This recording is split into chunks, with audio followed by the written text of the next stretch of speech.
Alassane Dramane Ouattara, bonjour et bonsoir cet après-midi. Je me suis venu directement pour m'adresser à toi, Alassane Dramane Ouattara, le deuilman avec ton ministre de la Santé. Alassane Dramane Ouattara, avec ton ministre de la Santé, je vous demande de prendre votre tabouret et de venir s'asseoir pour regarder cette vidéo qui est au-dessus de moi. Alassane Dramane Ouattara, le plus grand vérité au monde. Allez là, il sait que tu es en train d'agrandir la maca comme ça, vous zouzou. Parce que toi, tu ne veux pas voir même les cas de Laurent Gbagbo, si tu dis. Donc, là, il sait que tu es en train d'agrandir la maca comme ça, ta bouche a fait comme ça. C'est quand même, je viens de les prendre. C'est quand même. Hey, monsieur Zouzou. C'est ton premier nom actuellement, monsieur Zouzou. Je comprends. C'est pas de ta faute si tu ne te soignes pas ici. Alassane Dramane Ouattara. Toi, tes minutes de santé, tes quoi. Je comprends pourquoi vous ne vous soignez pas ici. Je comprends. Si aujourd'hui nos soeurs ont décidé de ne plus accoucher, je comprends. Mes chers parents, je veux que Alassane Dramane Ouattara regarde la vidéo là aussi. Et puis l'écoute. Je comprends. Tu as dit hôpital gratuit. C'est passé en fourrière. Eh, monsieur Vérité, 20 ans. Ça te ressemble, hein? Ouais. Mais tout ce que tu connais là, c'est que c'est 20 ans maca, 20 ans maca. Donc tu es fort dedans. Ok, je ne vais pas être là.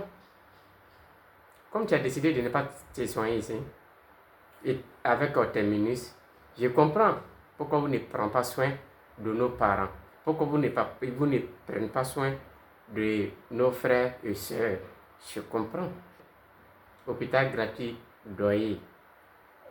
Je comprends pourquoi rien n'est fait. Je comprends pourquoi il n'y a rien dans les hôpitaux. Je comprends pourquoi nos parents meurent dans les hôpitaux. Je comprends pourquoi quand tu envoies un malade à l'hôpital, on ne s'occupe pas de cette dernière ou ce dernier. Mais si cette dernière ou ce dernier meurt, là, vous êtes premier à dire à la mort, parce que c'est l'argent qui circule là-bas. Je comprends que Dieu vous bénisse dans ça. Mais je vous demande de regarder cette vidéo. Car ce que j'ai tenté de faire, c'est ce qui va vous arriver trop tard. Et regardez cette vidéo. Je n'en dis pas plus. Là-bas, indique Alassane Dramane Ouattara. Tu n'as rien vu encore. Oh. Oh my God. Tu vas lui avec les enfants de Laurent Gbagbo. On y va pour là-bas.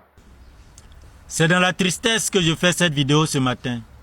En réalité, ma mère a fait un AVC et j'ai rencontré des problèmes auxquels nous sommes tous confrontés quotidiennement au sein de nos hôpitaux que je voudrais partager avec vous aujourd'hui. Le premier problème que j'ai rencontré est le suivant. Quand on m'a appelé du village pour me dire que ma mère a fait un AVC, je l'ai fait venir d'urgence dans une ambulance à Abidjan. Une fois à Abidjan, je suis allé dans une clinique et la clinique m'a demandé de payer une caution de 2 millions pour l'admettre. Donc, si votre malade est dans un cas grave et que vous n'avez pas beaucoup d'argent, on va le laisser mourir comme un poulet. N'ayant pas pu payer la caution de la clinique, le deuxième problème auquel je vais être confronté au sud d'Angré est le suivant. J'arrive avec elle, on me dit qu'il n'y a pas de place. Alors, nos hôpitaux publics fonctionnent un peu comme des véhicules de transport en commun, tels que les Gbaka. Souvent, il y a la place, souvent, il n'y a pas de place. Et quand on vous dit qu'il n'y a pas de place, on ne s'occupe plus de vous. Vous pouvez mourir, ce n'est pas leur affaire. Et quand vous mourrez, on va quand même accepter de mettre le corps à la morgue parce qu'il il faut payer. Deuxième cas de non-place, au sud de Cocody, il y a un jeune gars qui a fait un AVC à Bangrou, à plus de 200 km d'Abidjan. L'ambulance est venue d'urgence avec son corps au sud de Cocody. Arrivé là, on dit qu'il n'y a pas de place. Et les parents devraient aller voir au sud de 13 villes s'il est à la place. Je ne sais pas si ce jeune est mort ou si on a pu sauver sa vie. Troisième cas, il y a 2 jeunes qui ont été poignardés à Yopougon, mortellement. On voulait retirer leur téléphone, ils se sont opposés et ils ont reçu des coups de couteau dans le ventre avec les intestins dehors. Ils sont venus avec les 2 d'urgence aux urgences de sud de Cocody. On a accepté un, le deuxième on dit il n'y a pas de place, il est décédé. C'est triste. Au-delà, après le CHU d'Angré, j'ai pu avoir une place au CHU de Cocody. Une fois au CHU de Cocody, j'ai constaté que les examens médicaux, même un examen de sang, doivent se faire en dehors du CHU de Cocody. Ce n'est pas normal. Il faut qu'il y ait des équipements pour que les examens médicaux puissent se faire sur place, car ce n'est pas toujours facile de déplacer ces grands malades pour aller faire des examens. Quatrième problème, vu que les examens ne peuvent pas se faire sur place et qu'il faut le faire à l'extérieur, il y a une ambulance qui accompagne les malades, mais pour tout le grand CHU de Cocody, pour tous les services du CHU de Cocody, il y a une seule ambulance, un vieux Gbaka, où il n'y a même pas de climatisation, il n'y a aucun équipement. Alors, je suis allé faire un examen de ma mère avec ce Gbaka, mais chemin faisant, j'ai dû couler les larmes parce que j'ai constaté que sur la route, s'il y a un problème, ben, le malade décède parce qu'il n'y a pas d'intervention. Et on va juste jeter son corps à la morgue. Problème 4. Il s'agit de l'accueil. Il nous revient constamment que certaines sages-femmes insultent copieusement nos mamans à l'accouchement, à telle enseigne qu'elles n'ont plus le courage de tomber enceinte.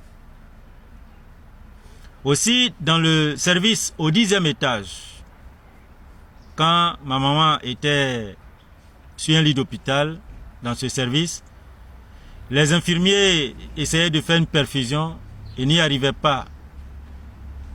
L'aiguille est placée dans la chair et son bras s'enfle considérablement. Je vais solliciter le service d'un médecin, un certain docteur Nguessan, pour voir s'il peut aider à faire la perfusion. Il a osé me dire que lui, il est médecin, qui ne fait pas de traitement. Alors, j'espère que quand sa mère ou l'un de ses parents tombera malade et qu'il faudra faire une perfusion, il laissera les infirmiers faire la perfusion, puisque lui, en tant que médecin, il ne fait pas de traitement. Au-delà, dans ce service, il y a une maman qui a été admise d'urgence, qui avait fait un AVC, qui était sur un lit à côté de ma mère. Ses enfants sont allés, ils sont revenus un jour après. La maman est restée sans soins parce que les parents n'étaient pas là pour quoi que ce soit. Elle est décédée. C'était triste. Au 10e étage, il y a 2 respirateurs pour les cas de réanimation. Il y a un qui fonctionne très bien, le deuxième est très défaillant. On a même pris ce sparadrap pour coller au mur. Alors il y a un papa très grand de taille qui était en train d'être réanimé et parce que le respirateur ne marche pas, ce papa est décédé. Ça faisait pitié. Aussi, il faut dire que il y a un malade qui devrait recevoir un soin. Il y a un infirmier qui devrait lui faire une injection, un produit que je crois qu'on appelle insuline. Il faut prendre juste un peu. Alors il a rempli la seringue. Quand il a piqué la maman, elle a commencé à mourir et les médecins couraient de partout pour sauver sa vie. Pendant les 45 jours que ma mère a fait dans ce service au 10e étage, où se trouvent les cas d'AVC ischémique, c'est-à-dire les cas d'AVC où il y a eu une veine bouchée au niveau du cou, je n'ai pas vu de médecin de garde. Donc pendant la nuit, tous ces grands malades sont entre les mains des infirmiers. Il n'y a que des infirmiers qui font la garde, pas de médecins. C'est très grave parce que la nuit, lorsqu'il y a des complications, ben, le malade décède parce que les médecins ne sont pas là. Et les choses sont telles que quand tu pars, le lendemain, tu reviens, celui qui est à côté, il n'est plus là, son corps est parti à la morgue. Si tu as pu trouver ton malade, vraiment, c'est avec beaucoup de chance. Il faut que cette situation cesse parce que ce service du 10e étage est coiffé par 2 professeurs agrégés, une dame et un homme. Il faut que les choses soient faites convenablement. Alors dans le cas de ma mère, elle est rentrée dans le service avec son sachet de médicaments. Il y a un produit qu'elle prenait, un comprimé de 40 mg. Les médecins ont prescrit le même produit, c'est-à-dire la même molécule, mais cette fois-ci, des comprimés de 20 mg. Donc, comme c'est 40 mg pour le traitement par jour, elle devrait prendre 2 pour faire 40 mg. Donc on lui donnait le même médicament de 40 mg et l'autre de 20 mg, 2 comprimés. Donc elle prenait un comprimé de 40 mg et elle prend 2 comprimés de 20 mg, soit 80 mg au lieu de 40 mg. Et c'est un mois plus tard que ces médecins-là se sont rendus compte qu'ils ont prescrit par erreur un même médicament. C'est grave. C'est grave. Des malades qui sont de grands malades, qu'on se trompe dans la prescription de leurs médicaments, ben c'est un peu comme si on les accompagne là. Alors, il faut que le ministre de la Santé prenne des dispositions pour essayer de voir de près ces problèmes qu'il y a au niveau de nos hôpitaux pour que on puisse y aller en toute sécurité. Parce que les choses ne vont pas bien, ceux qui ont les moyens préfèrent aller à l'étranger, soit dans un pays d'Afrique ou en Europe pour des soins. Or, si tout fonctionne bien au sein de nos hôpitaux, que ce soit un ministre, que ce soit le président, que ce soit un député, on va tous se soigner sur place. Une vie égale à une autre vie. Faisons en sorte que nos hôpitaux fonctionnent comme il se doit. Et quand on parle de médecins, il y a des médecins qui sont très professionnels, qui font leur travail consciencieusement, qui respectent les protocoles et les standards attendus pour les soins. Ceux-là ne sont pas concernés. Mais il y a certains qui ont des comportements tels que vraiment ils n'ont pas leur place dans le domaine de la santé. Peut-être qu'ils y sont allés pour de l'argent, mais il faut qu'ils se reconvertissent ailleurs parce que ils font trop de victimes. Et c'est très malheureux. À bientôt pour une prochaine vidéo.